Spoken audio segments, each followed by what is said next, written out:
What is this? Episode 88?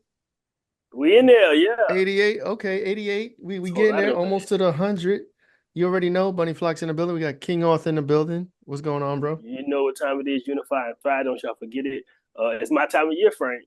I'm going outside with the Masters this weekend, about to get it popping. We got a Okay. 10-day event coming up, got another event coming up. I got another event coming up. I'm going to something in the water. I got the fall season jumping right around the corner, bro. How you feeling? No, I'm good. Shit. Despite the morning I had, which we won't get into, I'm straight. You know what I'm saying? We got with That's what's us, up. we got David Kitchen. He's a motivational speaker. He has a dope academy. He's gonna tell us all about it. It's Right, called Edge Leadership Academy. This dude is right. hype. He's about getting people to find their power. We're gonna talk about that. But the very first question we always ask every person that blesses us on Figure Shit Out is, what was your figuring shit out moment? Any moment in your life where you had an epiphany, the sky opened up, sunshine rained down on you, and you just was thinking differently or moving differently, or you just changed your life. Do you have something for us? Absolutely, man. Yeah, nah, I definitely do, bro. And it's kind of a little bit of a story, so I'll just give you the whole story to it. Works. Man, so when I got to college, right, I came from a single parent household, so the only way I was going to college was football, and I was a typical, Friday night light sob story. Had the Division 1 offers, not big time Division 1, but Division 1. Had some offers, got hurt, played my senior year hurt because it was the only way I was going to college. End up going to a small school, blow my knee again, end up not touching the field, man. I'm an off the field nightmare. I Yeah. fell apart, man. 1.8 GPA, the whole thing. And I had my coach call me in his office, and we're talking, and I'm mad. I'm like, bro, why am I not playing? Like, I Mm-hmm. was supposed to go here, here, here. Now I'm at this small school. I'm not playing. What's the deal, right? And he looked at me and he said, Kitch, at some point in your life, man, you got to figure out how to be the guy instead of being that guy. Because you've been that guy since you've been on campus here. And most people will be like, oh, that's the figuring it out moment, right? Mm-hmm. I doubled down, man. I doubled down. What are you talking about, right? So I continued to do what I was doing. And I continued Mm-hmm. to be a knucklehead. I finally graduated and I just had no direction, man. I didn't know where I was going. So I Mm-hmm. got into IT sales and I started selling IT systems, man. And I'm thinking to myself about what my coach had said to me, like being the guy instead of being that guy. So to me, being the guy meant, oh, I got to go make money. I got to do this. I got to do that. So I start making money. I'm selling these IT systems. We're at our Christmas party. And I remember standing outside, man. It was in Pennsylvania, middle of winter. So it's snowing, it's cold, it's miserable. And I'm outside and I'm looking around and looking at these other dudes, man, smoking cigars, drinking scotch. We just got our Christmas bonuses. So they're all in their good moods. And I was miserable. Like, dude, I was just so unhappy. I was unhappy with myself. I was unhappy with my situation. I was unhappy with so many things. And that was my figure it out moment. That was the moment when I was like, dude, something's got to change. Like your life Mm-hmm. has to change. Like this isn't it, bro. You can't keep floating and just getting by on your talent. Like you, at some point, you got to put the work in for something. And so I went home and I sat down at my kitchen table, man, with a notebook, like a legal pad and a Right. stack of envelopes. And I wrote a letter to every Division 1 football program on the East Coast. And I said, I will quit my job tomorrow and come work for you for free if you give me an opportunity. And 2 months later, I was packing up my Jeep and I moved to Pittsburgh, Pennsylvania, paid all cash for rent, lived in an old high school that they turned into studio apartments. And that's how I got into coaching, man. That's dope. Ooh, That's crazy. So you yeah. were so dedicated. You threw it all out there. You threw your cards on the table like, I'll do it for free. And it wasn't even that I was dedicated, man. It was just that Mm-hmm. I knew I didn't want to stay where I was. Mm-hmm. Like I knew I needed to change like I say this all the time to people, man. If you look at a farmer, right, and they're planting crops, if the crops don't grow, they don't blame the crops. They blame the soil. All right. No, Right. that's So my huge. problem was I was putting myself in the wrong soil, man. And that soil, I was allowing it to get into me. And I was starting to get into this victim mindset, which I'm not a victim. Right. I never was in my life. And then all of a sudden Mm-hmm. at 17, something happened to me. And I decided that for the first time in my life, I'm gonna be a victim. And then I let that carry on for 6 years, dude. Mm-hmm. 23 years old, And so 22 years old, So it's like that's really what it was, man. It was just I knew I needed a change. I knew I was passionate about training athletes and I knew I was passionate about the game of football and I knew how much it meant to me. And so I just pushed all my chips in the table and said, I'm going to bet on me. I didn't have an exercise science degree. I Right. didn't have anything. I took an unpaid job. The dudes that I was working with were 2 years younger than me. I was the oldest guy in the room by 2 years, and they had degrees in exercise science. I didn't know anything, right? Right. But I knew people. That was it. Word. So how did they, so someone took your offer, right? And they took your offer, you accepted it. How long was it before I guess you got into a paid position or they saw your value and then they said, okay, let's make them part of the team for real. You know what I mean? Man, I wish it was this happy ending that was like real quick. It wasn't. Okay. I was out there, bro, and I was working for free. Like I said, I was living in the studio apartment. You got to study for an exam, so you got to pass a certification exam to be a Hmm. strength and conditioning coach at the college level. So I didn't know if I was going to pass it because one of the prerequisites is to have an exercise science degree, which I didn't have. So I had to get him to waive that and take it and be able to take the exam. So I spent all my money and I said, okay, I got 3 months left of rent and I still got to pay for this exam fee. So I study, I take the exam, I pass it. I'm like, all right, cool. I'm gonna get a job. Like, this is it. I'm good. So I start Right. applying for jobs. Nothing, man. Nothing, nothing, nothing. So I'm running out of money. I went home to work a football camp because I knew a guy that would pay me cash to come and help with this like high school camp. So I went and worked the camp, and I met a guy there that changed my life, man. I met Bill Perkins, who was the head strength and conditioning coach at Bloomsburg University, and he said, "Hey, we got an unpaid position on our staff. Would you come and be on staff?" And I'm like, "Well, it's close enough to home that I can move back in with my mom's." Hmm. So I moved back home with my mom, and I went there, and dude, I went to the athletic director and I said, "What can I do to make some money? Because I got to. I'm Right. 23 years old. Like I got to make money somehow." And he's like, "Well, we need somebody to do the laundry." I'm like, "Say less." Done. So I did the laundry. I went back to school, got a master's degree in sports psych, master's degree in exercise science, did a dual program. And we had this big laundry room, bro. I know it's a long-winded answer, but I think it shows the Appreciate. story. Like we had this Yeah. laundry room where I would go in and I do the laundry for all the teams on campus. So all 21 sports. And I'm like, I'm in Dang. there with these things are floor to ceiling washer dryer machines, man. It's crazy. Industrial size chemicals, the whole deal.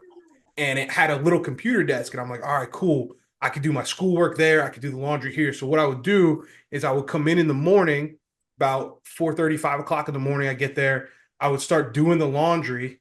And then I would train athletes from 6 a.m. until 6 p.m.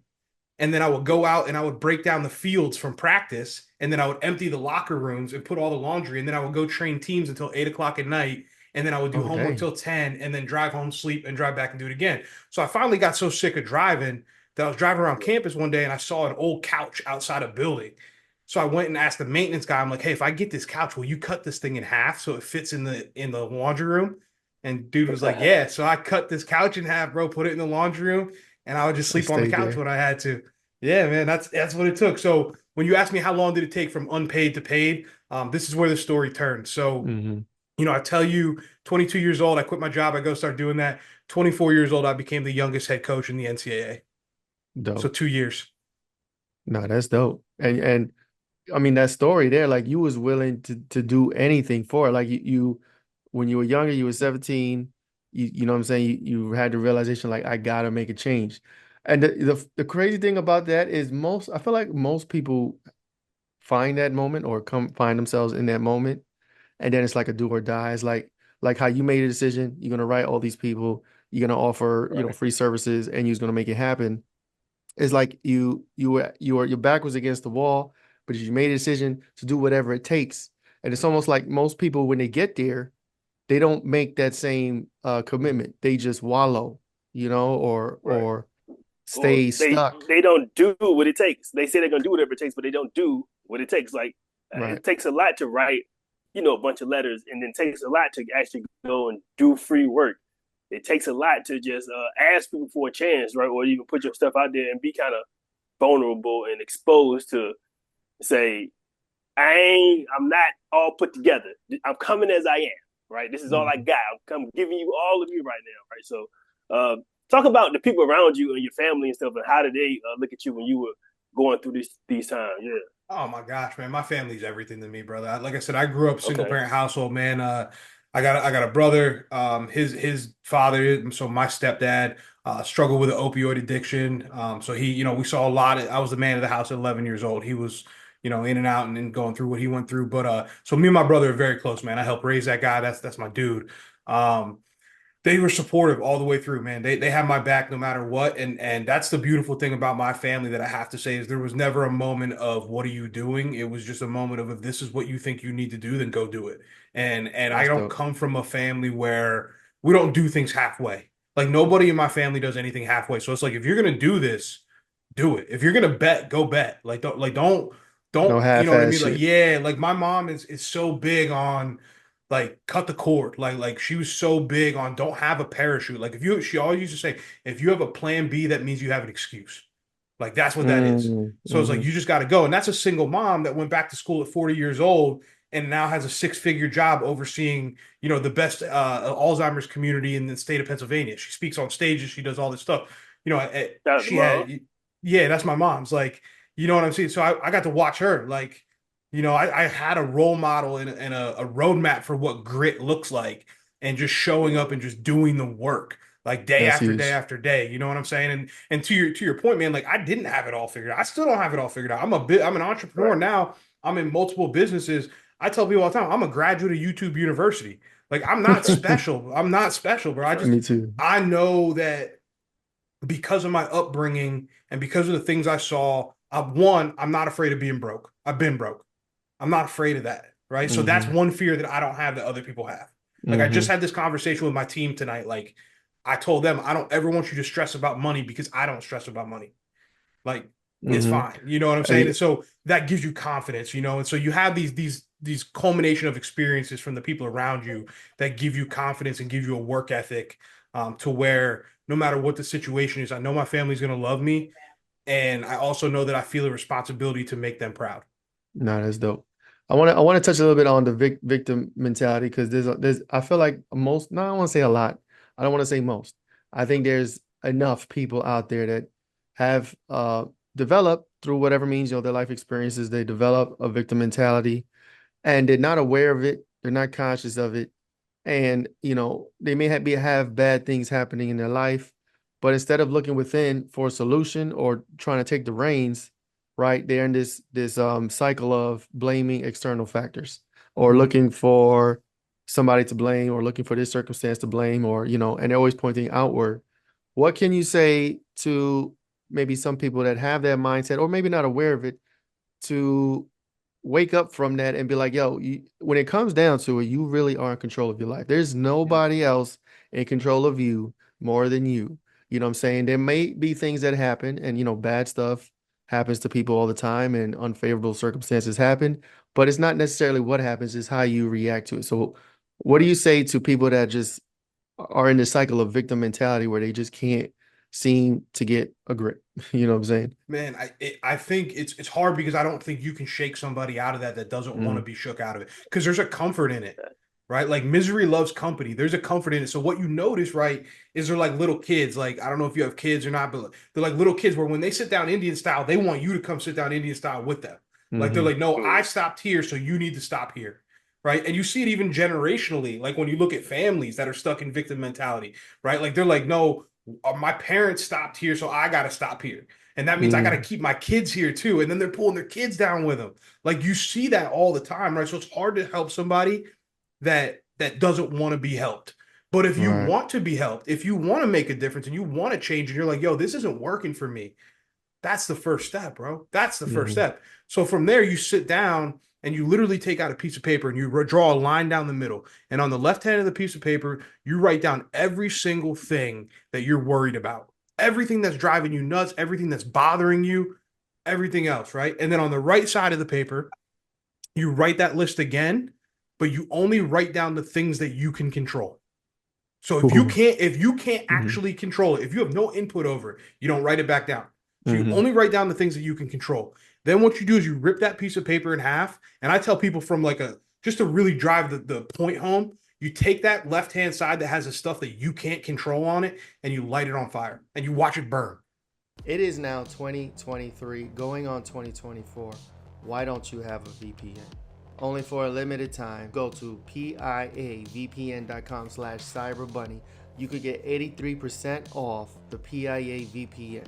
What is a VPN? VPN is basically software that's used to hide an end user information such as IP address, location, private data they may be transferring over the internet, identifiable information such as their devices they're using from being spied on, from hackers, governments, internet service providers, anybody out there who wants to steal your data for their own personal gain. That's basically what a VPN does. If you want to take advantage of this discount, go to piavpn.com/cyberbunny. Go there now, sign up, tell them I sent you, get your software, get it installed on your laptops, on your mobile phones, on your tablets, any device that connects to the internet, get it installed on there. Get protected, go now. Because you can't touch it. It's got nothing to do with you. And then you focus on that list of the things that you have that you can control. And you try and find opportunities. Man, people underestimate the power of momentum in life.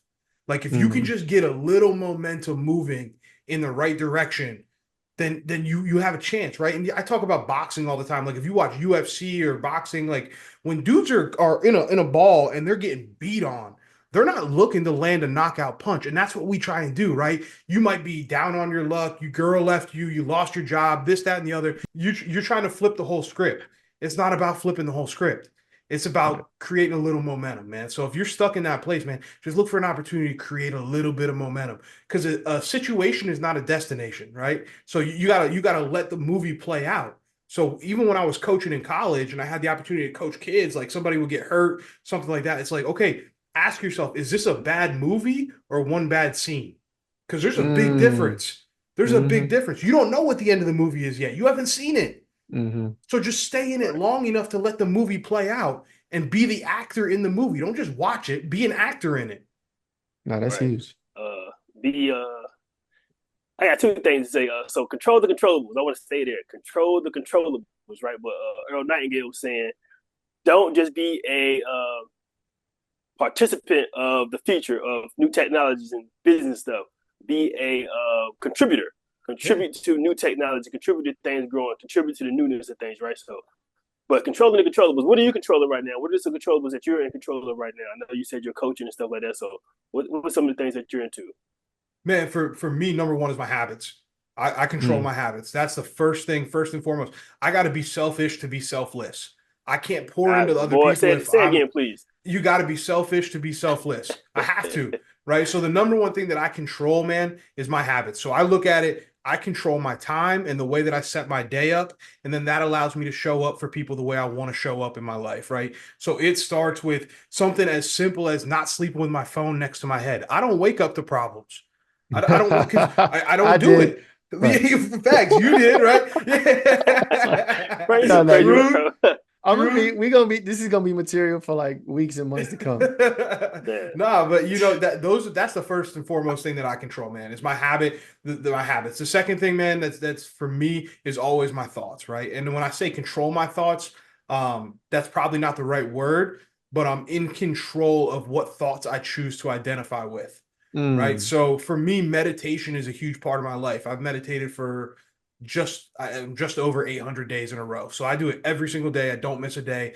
Come hell or high water, I'm going to meditate because I want to be in control of what's going on up here. That's an ad campaign running 24/7. And you got to be able to choose what you're looking at. Right. So that's the second thing that I'm in charge of. The third thing that I'm controlling at all time is my responses to things. Right. Emotion. I'm going to say this real slow so people get it because it's going to go over their head. Emotions are information, not instructions. All right. So think on that. Emotions are informations, not instructions. All right. That's a bar. Your girl leaving you did not make you eat that pint of Ben and Jerry's.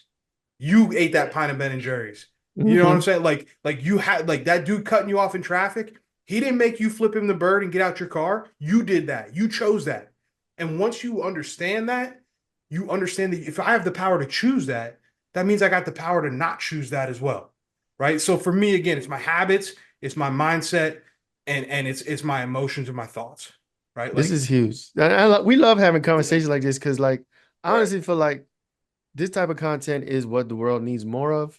But at the same time, you know, as much as this type of content is out there, it's almost like the church. What's that saying? Speaking to the choir. Yeah, preaching, you know what I'm saying? Like, preaching to the choir. So it's like the same people that already understand this information. We kind of telling it to each other, you know. And then every now and then there might be some outsider that comes and watches it and may get it, may not.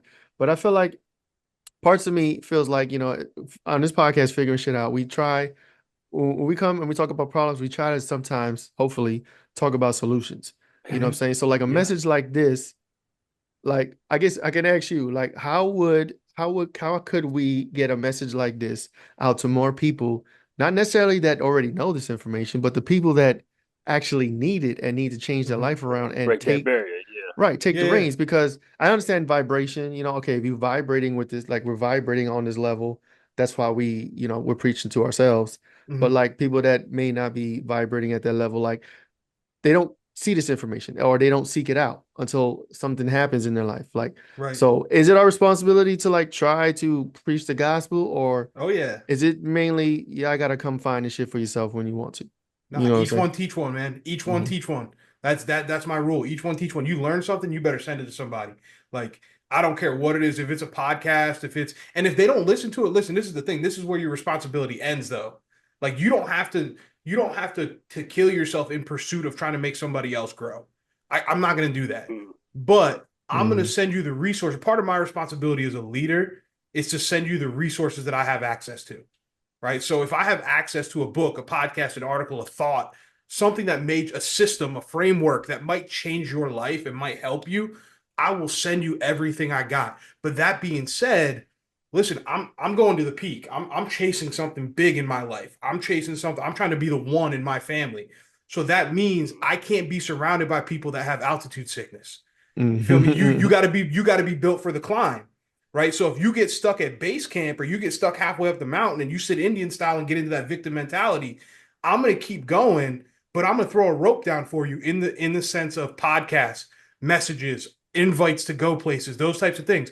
But I'm YouTube also videos. going to YouTube videos, right? Books, all that stuff. I send books to people without them asking sometimes. Like I'll I just send a book remember. to somebody. Like I remember doing that. it's I like used to it's do like, that. bro, like it's a subtle way of me saying, read this. Like you need this. But again, if you don't pull on the rope, bro, I gotta keep going.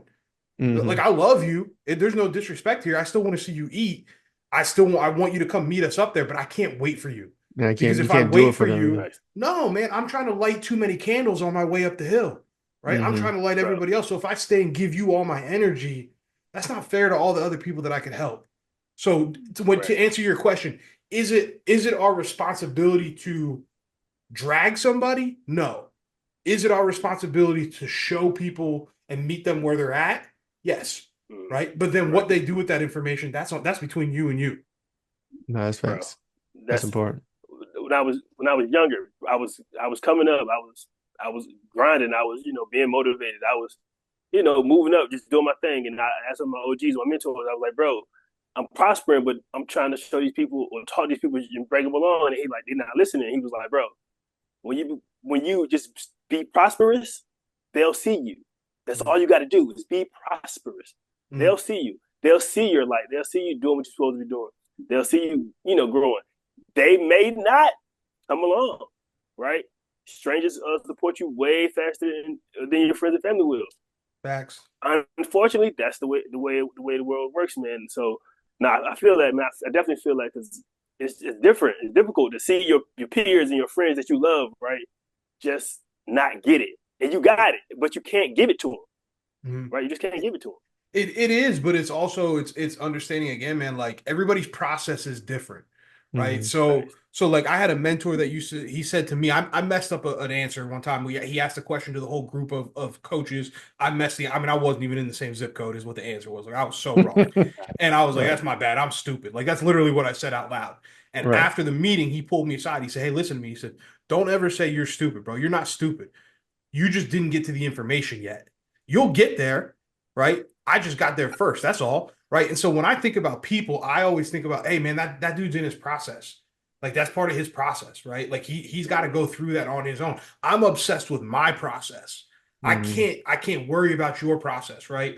And when I look at friends too, like to your point about loved ones and people around you, you got to ask yourself, especially when you start to level up. I think that's when it becomes really important is when you do kind of I say start living life in HD. Like when you start to pay attention to this stuff and you see it, you can't unsee it.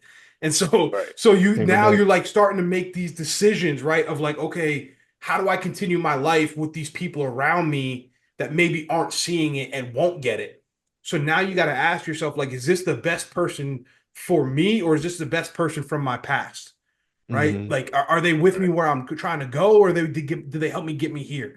Like, and that's a hard thing to do, and it's tough, man. And I don't cut people out maliciously. Like, I genuinely don't.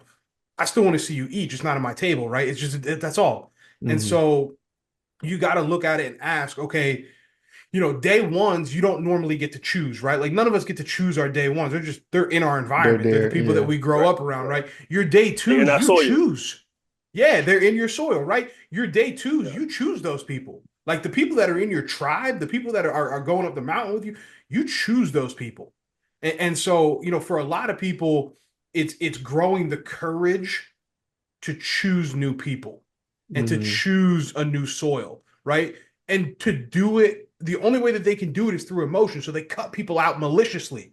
And they're like, oh, I Right. got to cut this dude off. That's emotional immaturity. I don't need to Mm-hmm. cut you off, man. It's just, I just got to change the way I move. And I just got to Mm-hmm. limit the amount of access and influence that you have on me. That's Mm-hmm. all. Mhm.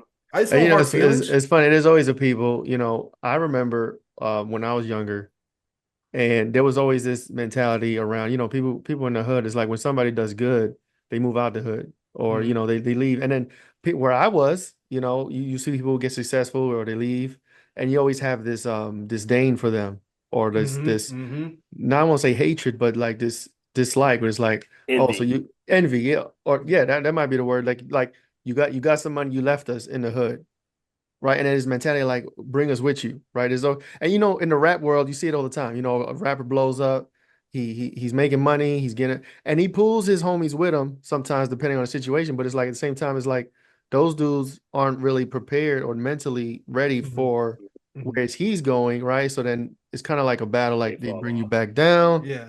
and things like that. So it's like I remember seeing people leave the hood getting upset because I was feeling like you leaving me, or you don't think you're not reaching back down. You know what I'm saying? So I think that's something that people should be cognizant of. Like if you're in a position where you know somebody and you see them, like you said, growing or doing something crazy or elevating, right? How you feel about it says more about you than necessarily what's going on. You know And what I'm and saying? why you feel, why people feel that way, like why they feel like, oh, either leaving and this that, like why there's that judgment, because I got it too. I'm from a small town. I'm not Mm-hmm. from the hood, but I'm from a Mhm. small town, right? And so Mm-hmm. I left for me an elongated period of time. I was gone for 8 years, and then I Mm-hmm. came back, and I'm in a bar, and it was like people were literally saying stuff to me like, oh, bro, you like what? You're back now? Like, oh, now you want to show up? Like this, that, and the other. And it's Right. like, dang, bro, like I was on ESPN last week. Like, what are you talking about? Like, I'm Yeah. doing the Crazy. thing. And not Yeah. only am I doing the thing, but I'm shouting us out. I'm talking Right. about Right. this town every chance I get, right? But what I realized was the reason they felt that way was because I left. When I left, I took away all their excuses because now somebody did it. So Mm. Facts. that narrative that you have that, oh, I can't get out, I can't leave this town. My mom was here, she worked here, she died here. My daddy worked in this factory, I'm gonna work in this factory. Like that, I broke that narrative because I left and I was Mm-hmm. successful in it. And so it's like, now what's your excuse? Because that's the excuse you've been using, right? You're Mm-hmm. sitting on that same bar stool every weekend talking about shoulda, coulda, woulda. I'd have been in the league. Coach hated me, this, that, the other, right? You see him on Like, TV at the bar yeah, looking at like, yeah, hey, I used to live next to that dude. yeah. And Mhm. it's like, you just lost your excuses. And that's really uncomfortable for people. It's called cognitive dissonance, right? And cognitive dissonance is super uncomfortable for people. And that's Mhm. what happens. No, that's huge. And I also think it's That's very true. it's that and probably another like, okay, you left, right? And you're doing good, but I can't do it. So like they feel that way about themselves. Like Right, I'm not capable of this feat that he accomplished. right, So and he bounced. So now I'm jealous of it. I'm right. envious of it. I'm never going to be able to amount. And that's more of a internal dialogue they have to have with Definitely. themselves. Hi, I'm King Arthur, founder of NovelViews Tech, where we prepare children aged 10 to 17 for a future shaped by advanced technology. Our curriculum dives into fields like robotics, nanotechnology, quantum computing, and more. But what really brings learning to life are our bi-monthly, Exploring the Future of Technology, webinars, hosted by industry experts. These webinars aren't just lectures, they're interactive discussions that connect your child to the pulse of the tech world, creating a learning experience that goes beyond the classroom. We offer a money-back guarantee to ensure you're completely satisfied. Equip your child with the skills to not just adapt, but to innovate and lead in the future. Join us at NovelViews Tech and let's build their future today.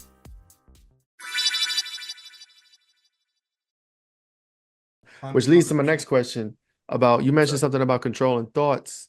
Mhm. So when you have a negative thought creeping up, right? And or, you know, something happening in your mind, how do you get a hold of that right away to like turn it around and like you said, control your thoughts? Challenge it immediately. Mhm. Immediately ask yourself, is this true? Why am I saying this? Because the reality is our brain loves ghost stories, right? Like if you look at the chemistry of the brain and you look at the way that our thoughts work, we like stories. So we like things that are outside the realm of reality, right? It's why we go to worst case scenarios. Like it's why all that stuff happens, right? And so you got to challenge that immediately and say, what's the data behind this, right? So like, for example, I get imposter syndrome still to this day, man. I get on stage sometimes, I'm sweating, I'm freaking out. Like before What I am I get doing on here? stage, I am Right. so nervous, bro. Every time, 100% of the time, I'm so nervous.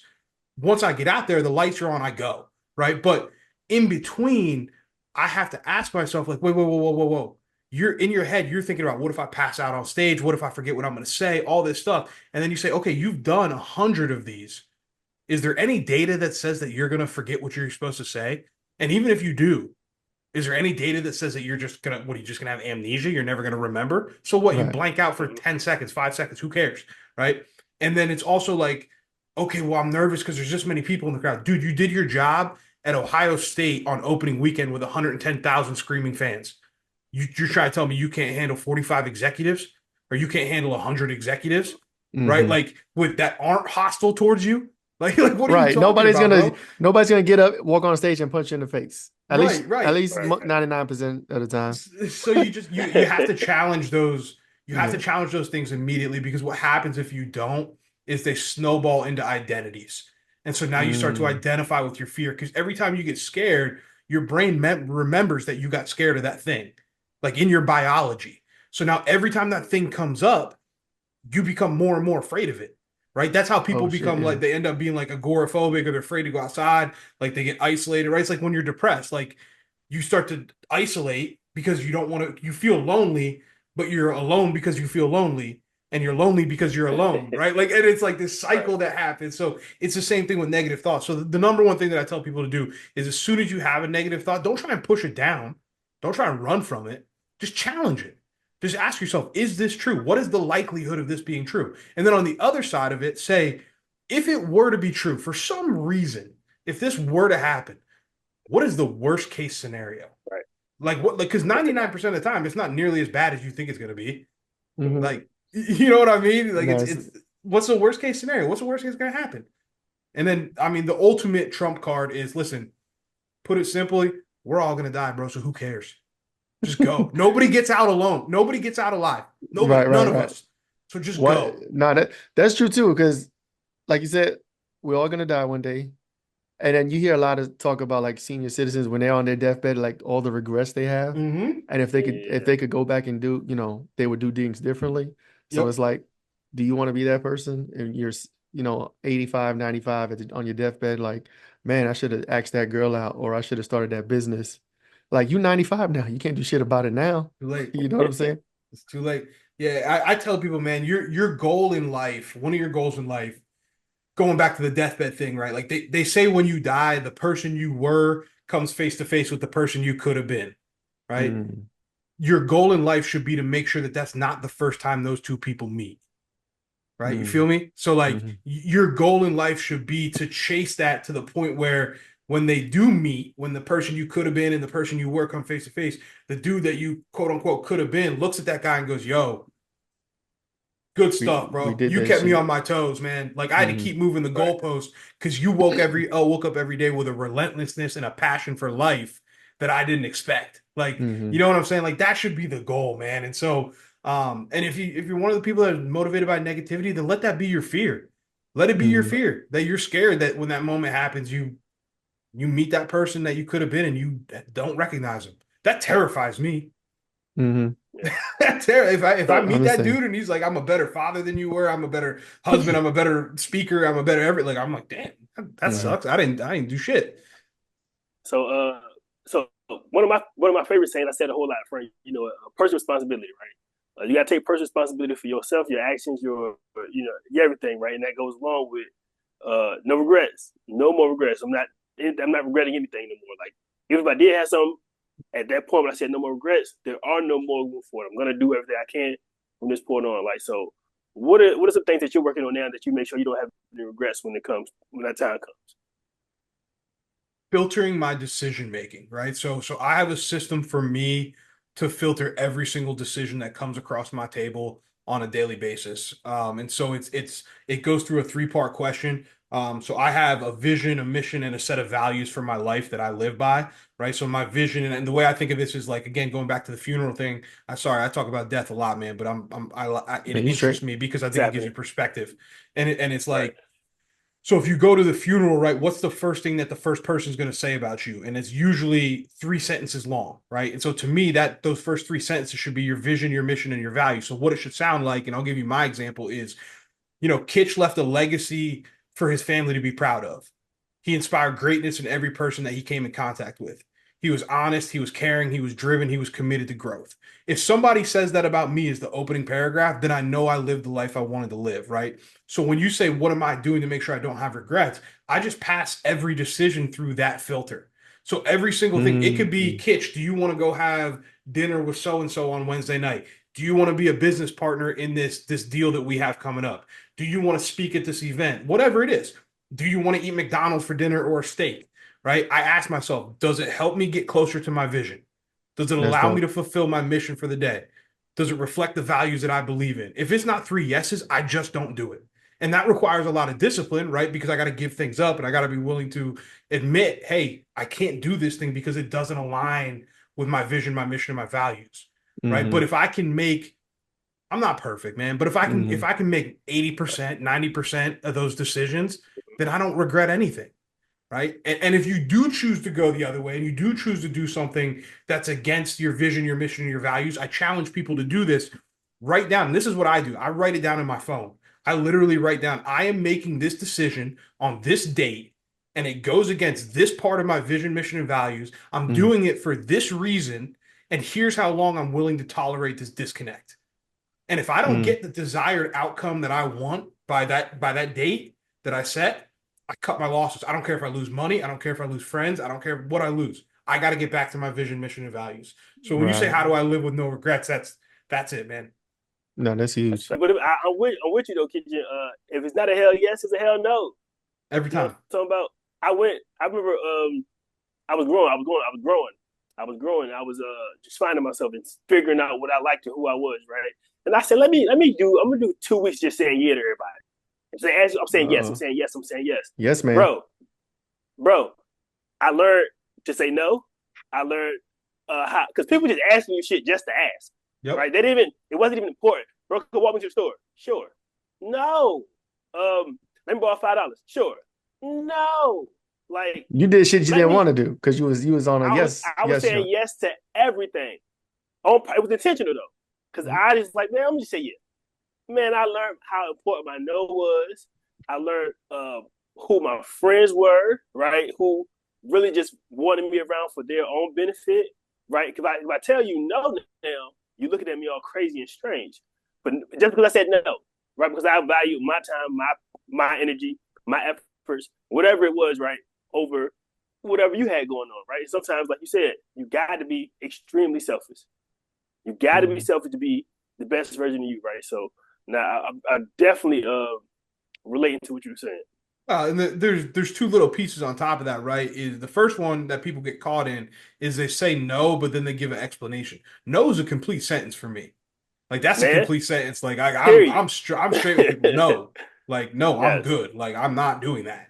And that's a piece of it. The other piece, man, is when you live like this and when you live like what we're talking about now with your vision, your mission, your values, and you're doing it for the right reasons, right? Like my vision, my mission, my values, they're all other-centered, right? Like leaving a legacy for my family. It's not for me, it's for my family, right? Inspiring greatness in other people. That's not about me, it's about others. And so when you live that way and you do that, people respect your no because they're like, oh, but I see why. Like, I get it. Like, I see how it doesn't fit into what he's trying to do. And so Mm-hmm. now, like, once you do it long enough, and this is what I tell people because they struggle with it. Like, they're like, man, how do I start saying no to my family? How do I start saying no to some of my friends or toxic relationships or whatever? And it's like the reason that you're uncomfortable saying no is because they don't know who you are yet. They're used to the old version of you, right? They don't know what your vision, mission, and values are. Once they know that stuff, they'll respect it. And if they don't, they shouldn't be around you. Like, Right. you know what I'm saying? It comes down to that. No, that's huge. So I want to pivot a little bit. I want to focus on the Leadership Academy. Can you talk Mhm. about how they got founded? What's the goals behind that, and shed some light and details about what that is? Absolutely, man. That's my passion project, brother. Mm-hmm. This is, I say it and it's I mean it with like my core. Like, this business is my love letter to the world. Like, this is my love letter from all the people that poured into me throughout my life to try and give back to the world. So what we do, bro, and what Edge Leadership Academy is a company. Obviously, I founded a consulting firm. But it also encompasses my speaking business. It encompasses my coaching business. So it holds everything that I do within it, right? But really, on a simplistic way, on a simplistic manner, what we do on a daily basis is we arm as many people as possible with the skills that it takes to be leaders in business and life Mm, and athletics and relationships and everything. Like, we want people to win in life. That is it. We want to be the driving force behind people's success, and we try and build a community where people can learn, grow, and learn to execute to become the best version of themselves, right? So how do we do that? We do that through three different things. Number one, we have our corporate segment, which is where we go in and we do keynote addresses, we do motivational speeches, we do leadership training, we do workshops, we do mentorship. We also do consulting where we help companies actually make this part of their culture and make this part right. of what they do on a daily basis. So that's the corporate side. That's We have dope. our athletic side where we go and speak to colleges and we do leadership, we do time management, we do identity work with student athletes. And then we do coach the coaches as well and culture rebrands, right? And then in the middle, our third pillar is the individual stuff that I do, where I coach people one on one, and I'll spend time with you. I do identity work, I do performance mindset, so I work with high performing entrepreneurs, CEOs, professional athletes, things like that. And then I also work with normal people that are just trying to show up better in their lives. Like, Mm-hmm. we try and help as many people as we possibly can. And so where this company came from, man, was I was coaching at the Division I level, and I had a young man come in my office, and he was the best hooper I'd ever coached. I mean, this dude was unreal. He was in the NBA for a little bit. He's overseas now, but he was also the best leader I had ever coached. Like, he was, Mm-hmm. I call him a room tilter, right? Like, everybody just kind of like gravitates towards him. And he came in and he said, Coach, I've been the best player on every team I've ever been on, and everybody's always telling me to lead, but nobody ever taught me how. And that Mm, was like a light bulb moment for me. And I was like, okay, who taught me how to be a leader? And I was like, man, I kind of learned it a little bit from here, a little bit from here, a little bit from here. And so I sat down and I built this whole curriculum out over the summer, right? And this was the summer going into COVID. So I mm. built this curriculum out. COVID happens, they cancel. We're literally on the bus going to the airport to fly out to March Madness, and we get the phone call that COVID is canceled, Nixed or that the everything. tournament's canceled. So we Yeah. come back and we find out that our head coach is going to another school. So I have two choices. I can either stay and interview for my job with the new head coach, or I can roll the dice and go out on my own. So I stayed and I met with the new head coach. I stayed all summer. But in the background, I was building this curriculum and I was making sure I had everything together. And then the day came, he slid the contract across the table. He said, "We want to make you the highest paid strength coach in the conference." And I said, "Dude, I can't sign it. I'm out. Peace." Mm, mm. And I went home and Googled how do you start an LLC. And that's how I started the business, man. And then I started putting out Fire. content and No, doing the that's whole dope. thing. And here we are 4 years later, man. No, that's That's great. crazy. Yeah. That's crazy. So, what was I about to say? No, that's crazy. So, where are you based out of? Do you travel? I know you've been speaking. We're nationwide, man. We go Okay. everywhere. I'm based out of central Pennsylvania, so I'm about Okay. 45 minutes east of Penn State. Okay. Okay. So we're in Virginia, so that's not too far from us. Mhm. About 6 8 hours. Yep. Hmm. Yeah. Yeah, but we travel all over the country. I mean, you see some of the helmets. Like last summer, we were down at the University of Miami. Earlier this spring, we did a 9 city tour. So I did speaking engagements in 9 different cities. Last summer, we did a 6 city tour. This spring, we're going to do another 9 city tour. And typically the way we'll do that is we line it up where we'll do like a corporate event in the morning. So we'll come in, we'll go to a company, we'll work with their managers, their CEOs, Mm-hmm. all that stuff, do that. And then during the afternoon, we'll do like a pop-up event somewhere. So it could be like a local gym. It could be like if somebody has like a podcast shared studio, something like that, we'll go do an event there, whatever. And then that night, we'll go out and we'll do a networking event or a meet and greet in town. So like when we were in Miami, we invited everybody for the pop-up event to a Marlins game. And we took Oh, everybody to a Marlins game and had a great time and enjoyed it, you know. So we try and make it where we're touching all three of our audiences, right? Like we'll do something corporate, something corporate. athletic, and then something for everybody. No, that's dope. Okay, that's fine. Talk about a little about the business, right? Like how do you get your clients, how do you get your name out there, how do you do your marketing and stuff like that? Because this is figuring Yeah. the shit out, right? We're trying to learn something. Facts. Yeah, yeah. No, listen, like I said, I'm a YouTube University graduate when it comes to business, man. So Right. when we started, my thought process was if I'm good enough, they'll find me, right? Like, because that was always what we told our kids in the NFL. Like they were trying to go to the NFL. It's like if you're good enough, it don't matter what school you go to, they'll find you. Like Mm. that's just the way it is. And so that was my approach. So I was like, okay, let me just give out as much free content as I can. So I just started producing crazy content as much as I possibly could. Instagram, Facebook, LinkedIn, Twitter, TikTok wasn't even a thing yet. So like I was just cranking this stuff out. Right. And I started doing podcasts. I started being on other people's podcasts. I started hosting my own podcast. And then all of a sudden I started to get people reaching out to me and DMing me like, hey, could you come speak to our team? Right. And this is in the heat of Oh, COVID. So it was like I could do everything virtually. So from a business standpoint, there was no overhead because I wasn't traveling. So I was able mm. to do Right. everything from the crib, right? And so I was able to stockpile some money. I got some money under my belt. And then from there, it started to build. Then I brought on a corporate director of corporate development, who is my business partner now. I started to hire some people, get some people around me, build a team. And that's There it how it is. really started to grow, right? Like that's when it really started to take off. Are you looking for a media agency that covers all the creative tasks that make a business successful? Lucid Perspective produces elegant, high-resolution graphics and logos, high-definition and 4K video, complete with treatment concepts and innovative editing. Lucid Perspective provides photography services such as fashion, advertisements, product or service, and aerial photography.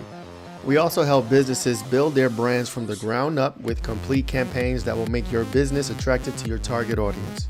We can bring your brand to the masses with our effective and strategic marketing campaigns to include sales funnels, eye-catching advertisements, breakthrough digital marketing through social media, and other digital avenues. Visit lucidperspective.com today. There it is. There's that word That's again. fire. There's that word team again. And like when we talk with people, and then there's a difference between, somebody, an entrepreneur who's like a one-man Mhm. army trying to do everything, and then you could tell the difference and stress reduction of someone who has a team. You know what I'm Oh, saying? And facts, bro. people that Facts. he or she trusts, that are competent, that have the same mission goals, that is actually getting shit done. Can you shed some light, a little bit of light on how you vetted your team? Like, how do you search and find these Mhm. people? How do you bring them into your dream, into your vision, and then It's get like a them little, to? sound like a little selfish question, Frank. It's definitely a selfish question. How No, how, but how did yeah, you for get them sure. on board? Let's talk about that, man, because I think that's important, right? So my first hire was out of necessity, man. So to your point about being a solopreneur and trying to do everything on your own, right? So I was doing everything on my own, and I was successful, and I was making quote unquote, I was successful, right? I'm making money doing this thing. I start opening other businesses because I'm like, oh, bro, I'm the next big thing. Like I'm a mogul. Like I'm rolling. I can't be stopped. So I start opening all these businesses, bro. I got this thing, this thing, this thing. Then the straw that broke the camel's back was somebody came to me and said, we want you to open a gym. We want you to open a performance center. I've never worked in a private gym in my life. I've only ever worked in college gyms, right? So what's the difference between a college gym and a private gym? College gym, the Right. clients are supplied for you. The coaches go and recruit them. I train them when they get on campus.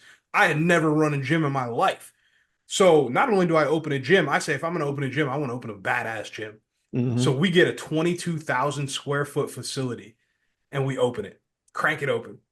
Right now, this is towards the tail end of COVID. So stuff is open again. People can come in, right? 11 months it lasted. 11 months. Hmm. And I'm Wow. getting buried, dude, buried. Right. So to the point where I slip into a legit depression. I start having panic attacks. I'm freaking out. Like, I don't know what's wrong with me. And I was like, I got to change. Something's got to change. This isn't working. Right. So it's right around the time that I released my first book. And I sat down and I was like, dude, I talk about teams all the time and I don't have a team. There it So is. I had a boy that I grew up with, man, that had built a really successful career working for in operations for like big companies. Like he worked for Budweiser. He worked for a couple other Fortune 500 companies. And I call him and I'm just like, listen, dude, I need you. Like, here's what I'm doing. Here's what I'm trying to build. I need somebody to come help me build systems. I need somebody to come help me build processes. I need somebody to come and help me run the operations of this because otherwise I'm going to burn myself out and it's going to crash. And he said, let me talk to my wife. He talked to his wife, called me back. He said, listen, I can't come on full time, but I'll give you part time for right now. I said, that's all I need, bro. Just keep me straight. Mm-hmm. So what I did is I went and I shut down every other business that I was running, every single one of them, shut them all down. I said, That's edge is my focus. If it does not add to edge, I'm not doing it. And so that's that's what I that's did. huge. So, And then to bring the rest of the guys on, man, it's character first. That's the first mhm, thing I look at. I teach you the skills. Like obviously mhm, you gotta have some core competencies. Like, if you're gonna be running our SEO, like you gotta be able to do SEO, right? But for the most part, like I'll I'll teach you what you need to know, right? mhm. At this stage. Now, as I grow, I need snipers. I need people that are specialists in what they do. But where I'm at right now, and with my first couple hires, those were character hires. Those were hires that were going to make me better and allow me to do what I want to do.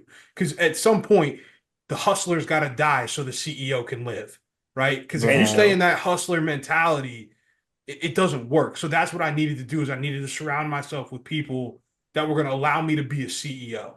So now I No, that's pull dope. myself as far out of the business as I can. No, that's dope. And the reason I asked that is because when you mentioned closing LLCs, and King probably could agree to this or relate to this. I have we have the podcast. This podcast is a business. Hmm. I have a property management business. I have a media, graphic design, web design business. I got a cyber business. And there's something else I'm missing. Oh, and he got an accounting. unfinished book. I got an accounting firm with my brother. With this, that's mainly him, but I'm in there too. And it's like I'm in a lot of shit too, and they're all LLC'd up. They're legit. You know what I'm saying? I got EINs, I got all that, bank accounts, all of Hmm. that. And there'd be times where I'm like, what the fuck am I? What am I doing? Like I'm so spread far out. You know what I'm saying? So you Hmm. talking about closing shit down. I feel that, but I'm not I don't want to say disciplined, but Right. like I don't want to let these things go just yet. You know what I'm saying? Because Yeah. they each progressing in different ways. Hmm. You know what I'm saying? And you got to choose what's right for you, right? So I Mm, did that. So let me say this. I did that. I shut all those businesses down, right? So now we're 2 years. This is 2 years later now. I'm part owner in other businesses too, right? hmm. So I'm not only doing Edge anymore. Like I'm a serial entrepreneur. I own pieces of other businesses, but I'm smart enough, and I shouldn't say smart enough. I know myself well enough. I'm aware enough to know that I can't be an owner operator of multiple businesses. I can own part of Right. it. I can be an advisor. I'll sit on the board. I'll give you advice. I'll help you drive the ship, but I can't be in the trenches with you. I can't work in your business. I can help you Hmm. work on the business, but Hmm. I can't work in your business, right? Because as soon as you're working in the business more than you're working on the business, you don't have a business, you got a job. Right. You You're might employed. as well have a I'm, W-2. Right. You're I'm employed. so glad he said that one, Frank. So if for me, it's like I got a couple of places of spending, one, two, or three places, but I know not to add anything else on. Like, so I tried to make an app, but I did make an app. I had an app store, like you said. I realized that I'm not the operator of that, right? And then I had some other people that was invested in it. They weren't really the operators. That whole thing had to go away. But it was only I only learned that lesson by trying to juggle that ball, and so I stick It's to the my only three way. plates. Yeah, it's You know, the stick only to my way. three It's the only plates. way to learn, man. I'm super intentional now, and I'm very fortunate, man, to be in the position where people come to me and pitch me businesses and pitch me things like I'm do not take that for granted at all. Please, I don't want this to be misconstrued. Like I'm so happy to Right. be in this situation, but at the same time, like I'm so intentional about projects that I take on. Like it takes a lot for me to. I have to see where it fits in what I'm trying to do. If I don't see where it fits within like a quick like idea, it's like I can't do it, bro. Like it's got to be like a right now thing. Like I got to be like, okay, yes, I can see where that's a spoke into this system, right? So I picture like a circle with a bunch of like a hub, with a hub and spoke system, like a wheel, right? And I picture my core business edge in the middle, and then all the other things that I do are around the outside. And they all have to make sense, because the minute one of those doesn't make sense, right, you got a broken spoke, and that broken spoke is going to cause the whole tire to go flat, right? And I can't have that. So every single thing has to be interconnected in one way or another, meaning one hand has to feed the other. So if you look at like Edge Leadership Academy, right, the speaking feeds the consulting. When I go speak, the people that I'm speaking to are usually entrepreneurs, people in management, things like that. Or if they're athletes, they're going to be, potential clients. So those people then hire me to come in and speak. Like I always say, I make more money off stage than I do on stage, and that's the way it should be, right? That's the way I want it to be. The coaching, like I don't make the majority of my money coaching. The coaching feeds me opportunities, because don't get me wrong, I love coaching people and I enjoy it and I do everything I can to be great at it. But at the end of the day, that still feeds the other things that I do. Like all of it feeds each other. Even like there's a business that I'm a part owner of, that is a product-based business. So, and I don't want to go too far into it, but it's a product-based business. And that is tied in deeply to collegiate athletics and the NFL, right? So it still feeds what I'm doing. Like, so all of those things, they got to make sense together. They got to make sense together. And similar to you, man, I want to get into property management. I want to get into real estate. I want to have that portfolio. But I've already said out loud, and I'll be the first to say it, I'll be a silent partner in that. Like my brother's studying to take his real estate exam right now. He's been working in manual labor and contracting for years. He's got a college degree. He's going to run that thing. I'll fund it. That's dope. You're just going to run it. I'm not doing it. Yeah, and I've been interested in real estate for a long time. You do your due diligence, you do your YouTube University, you've seen other people blow up on it and do well, and it's like it's one of those things like when you jump, I feel like if you personally are going to jump into real estate, you got to drop everything else and then do that. You know what I'm saying? That's kind of why like I'm on the property management is easy, not easy. Property management is like, okay, I don't own the properties. I'm just managing other people's property. But like actually buying and then, renting for yourself and doing all that. Like I can't be doing all this other stuff and that, you know what I'm saying? Unless build a team out. And that's the key, right? So for us, like I look at it, I'm like, I see it as being a vertically integrated business, right? Where we're going to own. That's what I was thinking.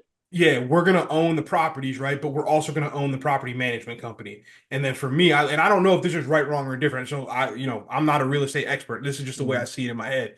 That we'll own the properties, we'll own the property management business. And then at some point, I'll buy some contracting companies. I'll buy some GCs and have them be part of us as well. So now we own everything from the rehab to the renovation to the rental to the purchase to the sale. We're running the whole process because my brother will have his real estate license, right? So all the money is staying in here. It's all feeding in the same direction. Now, again, obviously that takes a lot of capital to get something like that going.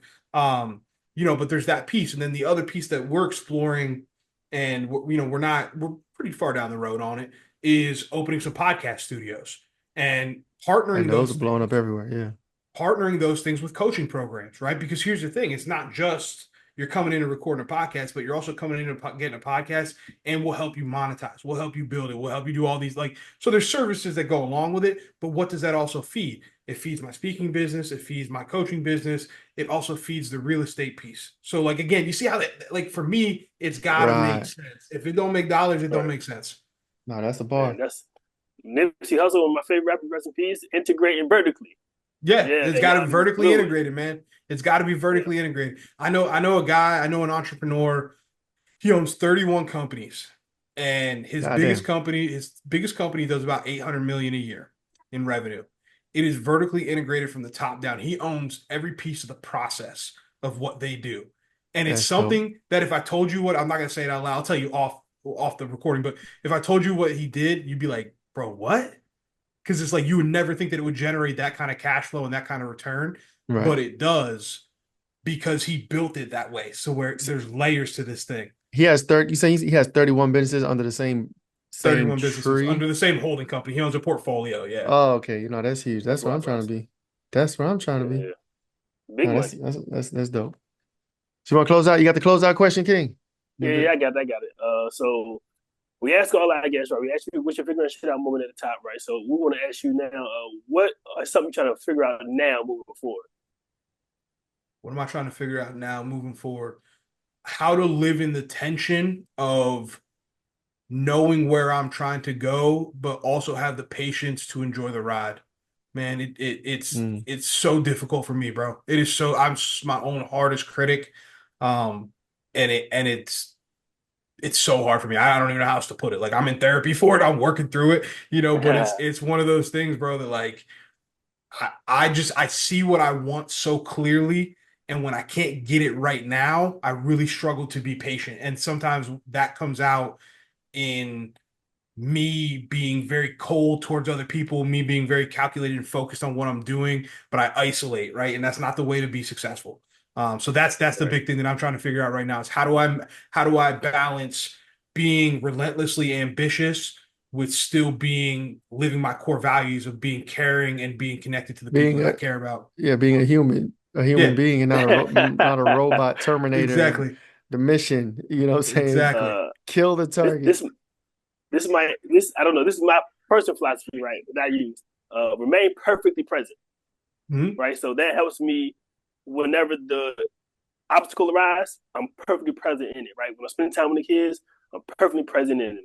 I'm working out, I'm remaining perfectly present, right? So I know it's for a lot of people it's kind of difficult. For me, I've kind of mastered it. So like I know when I'm in the moment, I'm in the moment. But now is the only time that really matters, right? So Truth. and this now is gonna help the future. This now is gonna be a story for the past. But then now is what really matters the most. So I try my best to remain perfectly present, right? So that's what I got for you. You know what I mean? I appreciate you. Hey, I'm learning, man. That's why I love doing these things because I learn. Yes, I sir. learn. Yes, sir. Nah, this is dope. We appreciate, man. This is a super dope episode. This is a wrap of For sure, 88. for sure. Before we go, we don't want to forget, where can people find you? If you could tell us your socials, tell us your website. Mm-hmm. If they want to get in touch with you, where can people find you? Facts. Yeah, we're on edgeleadershipacademy.com. If you hop in there, hop on the Finish Friday newsletter. It's free. We send it out every Friday. We also have the Built Not Born podcast that comes out every Wednesday. We're adding a second episode to that. You'll also get the Finish Friday episode, which is just my loud mouth for 10 minutes unfiltered. And then social wise, I'm at Coach D Kitch on every single social. So it's at Coach D as in David Kitch on every single social media, man. And for your listeners, because I've enjoyed this so much, if you want to skip the line and get right to me, and you want to avoid my team, I run my own Instagram. So every other social, if you reach out on that, you'll get my team. But if you reach out on Instagram, that's me. So if you want to get in touch with me, I'm on there, man, because I appreciate what you guys are doing. No, appreciate it. Yeah, Appreciate no, you, it's buddy. dope. Yeah. It's dope. I get inspired, you know what I'm saying? When we talk to different people and people are motivating, inspiring, this fires me up because they're like we get ideas, we shoot ideas off each other. Now I'm thinking about closing a couple of businesses down and then focusing on some, Let's you know do what I'm saying? it. Huh? Let's I'm like, do it. man, he said close all my I get some more of businesses your and just energy. focus on one. I get some more of your time. Yeah, yeah. Bring it on over here. Let's go. I got this podcast. We got a conspiracy podcast. Me and my wife got a podcast. I didn't even mention those before. Right. I I'm got starting the cyber video. podcast. Yeah, you about to do one. So it's like we're trying to fill our time with busy work, but the goal is obviously to grow and make money in those. But we might be on the path of destruction. I don't know. It's like we got to figure out, okay, this ain't working, so we're gonna try this. But I'm the type, like if I get an idea, I'm in, you know what I'm saying? I'm gonna start some new shit. Plant every seed. Yeah. Yeah, I'll start some new shit and then I'll just find myself inundated with a bunch of shit. But that's just I've been doing that for a long time now. So it is what it is. Yeah. That book. Where the book at, Frank? I'm writing the book. The book is like 75% done. I got just a little bit left to do. Yeah, still. I mean, I kind of just started it this year. You know what I'm saying? It ain't like yours, which you have for 10 years. So we're not gonna go there. Hey. This is like 15. That jumped in on the show. Look, she 15. But I know when to quit. I know when to hang it up. You know what I'm talking about? Yeah. Yeah, my shit gonna come out, I promise. But no, we appreciate it. This is a dope episode, man. Nice meeting you. We definitely should do this again. If you're ever in Virginia area, what's it, Hampton Roads, Tidewater, we should probably link up, do something. If you have an event out here, whatever, let us know. For sure. But yeah, no, this is pretty dope, man. We appreciate you. Yeah, and if there's anything I can do for y'all, man, don't hesitate. Don't hesitate. My door's always For open, whether sure. it's contacts, connections, conversation, whatever, man. I'm here to help Dope. people. I'm here And to serve. King speak. You're trying to Appreciate do you. speaking, right? No, ain't you I am some trying to kind get in the of speaking world. I am, man. I am. you Talk is to you me, man. Not trying? Yeah, You motivational. let's. trying or are you doing? You What is trying or doing? Those are two different things. Oh no! So I have put some things in place. I got me an outreach person. I've started sending out newsletters. I've started. I started my Instagram. I've got my YouTube, my podcast coming. So trying to get all that speaking Who'd you who'd material you together. so who'd you email if you could speak for free? Who'd you ask if you could come speak for free? Oh, schools, because I got a Did you curriculum you told him already? I'll come speak for free. Yeah, I got That's to, dope. and then she's gonna do. She got doing follow up calls when school starts. Right. So, like I said, I teach kids computer literacy. Right. I've been doing it for a minute now. So that's my thing. I want to teach them Bro, how to get into tech because tech is not hard, but once they get into it, it's a whole nother lane that you don't have to be an entertainer, football player, or a drug dealer to be somebody to make it out. Me and Frank are living examples of that. So, facts, yeah. facts. Bro, get with me. I help people do this, man. I got you. That's dope. I'm Yeah, gonna And if shoot I you ever out want there. to yeah, enter shoot the an email. speaking realm, I'm gonna definitely help you. Yeah, hit me up. I'm adverse to large crowds. That's just me. You You know what I'm saying? I ever? like small, intimate things like this. But I know at some point I'm gonna have to cross that bridge. So I'll probably Yeah. hit you up for that. Yeah, hit me up, man. This is what I do, man. I enjoy doing it. I enjoy helping people. Yeah. We have some kind of off menu things that we do for people too that are trying to get into the speaking game. So just hit me and we'll figure that stuff out. And then as far as make sure we're connected on the socials, man. I'll support y'all's mission. Make sure that we're locked in on that stuff. And if there's anything I can do, man, just like I said, you got my email, bro. I like Word. connecting people. I like serving people. So No, that's dope. We appreciate you, man. Appreciate you Absolutely. for sure, man. Episode 88, we out of here. Peace out. Girl. Thank you.